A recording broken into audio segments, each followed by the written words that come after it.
the ruling establishment has a lot of, they will stop at nothing to complete their toolkit of control, right? So one of the things that has been missing from the toolkit of total control has been quarantines and curfews, right? Mm-hmm. So now, welcome to the new world in America. If the ruling class ever saw wide-scale civil unrest, you'd see an Ebola outbreak in America right away. Okay, so this is, what you see is that Ebola is another tool in the toolbox of the ruling class control. Yeah, to keep down absolutely, repression. positively, 100%. This is a tool. The point is to get hundreds of thousands of people infected with it and create the next phase of control. Now, one of the things I'd like to show to back up my my claims here. Here's a document from the Rockefeller Foundation.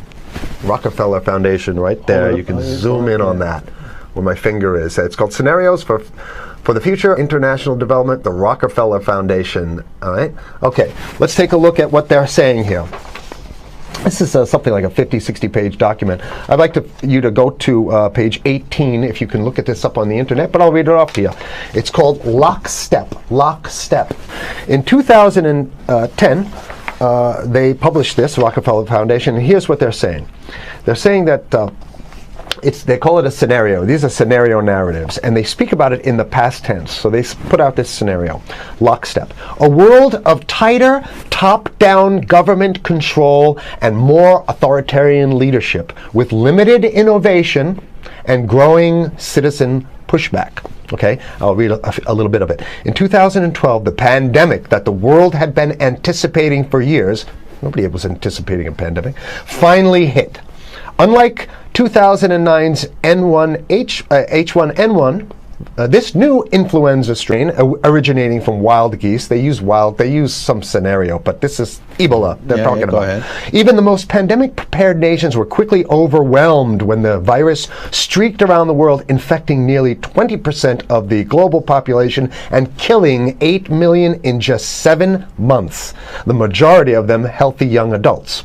The pandemic also had a deadly effect on economies. You can see the agenda.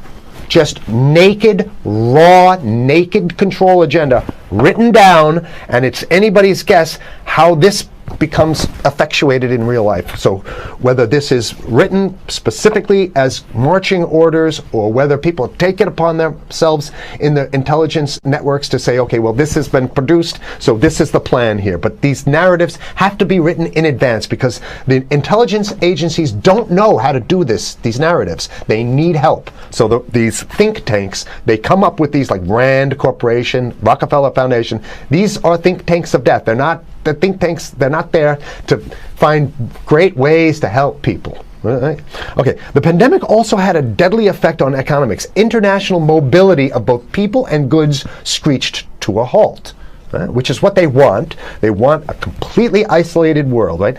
Debilitating industries like tourism and breaking global supply chains. Well, of course they want tourism stopped because they're not in the tourism business, and they want you at home in your house in front of the TV. Then they got you, because once you watch the TV, they own your soul. Even locally. Wait a second, we're on television. I mean commercial television, let's say. National. Even locally, normally bustling shops and offices sat empty for months. Okay, so the pandemic blanketed the planet, though disproportionate numbers in Africa died. Southeast Asia and Central America, where the virus spread like wildfire. It sounds like the opening monologue of a disaster movie, right? Exactly. Now listen here's the good stuff now. But even in developed countries, containment was a challenge. Now here's this one. I love this one. The United States' initial policy of strongly discouraging, in quotation marks, strongly discouraging citizens from flying proved deadly in its leniency. So they should have been tougher, right? Accelerating the spread of the virus, not just within the United States, but across borders. However, a few countries did fare better.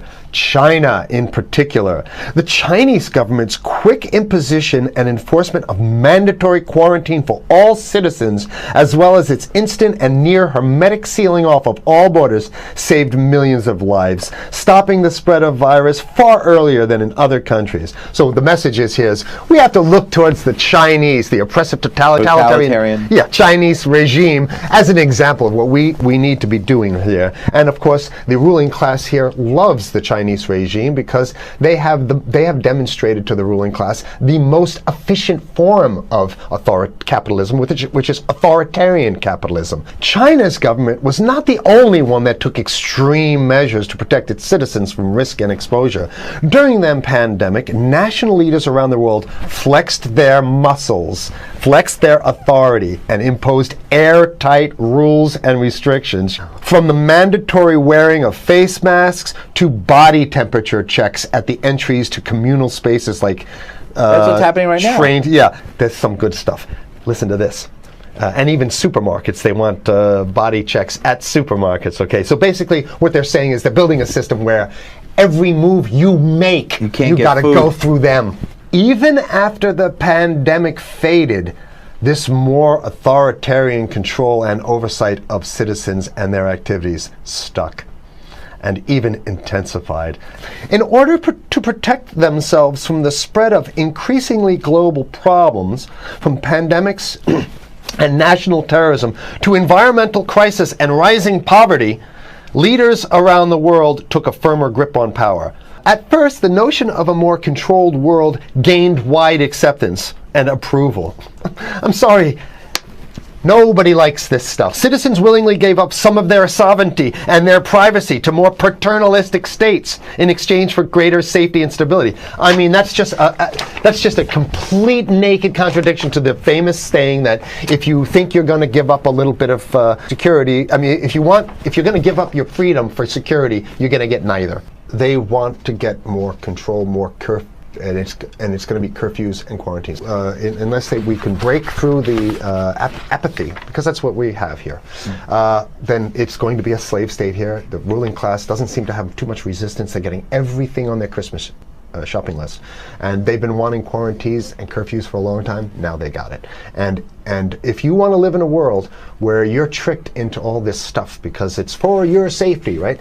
And if you want to have a probe and make sure you got to check your pockets, make sure you don't have anything incriminating on you before you go out, and when you step out of your house, you want some police there to monitor and see what you're doing. If that's the world you want to live in, be apathetic, don't do anything. You're going to get that world very soon. It's coming your way, definitely.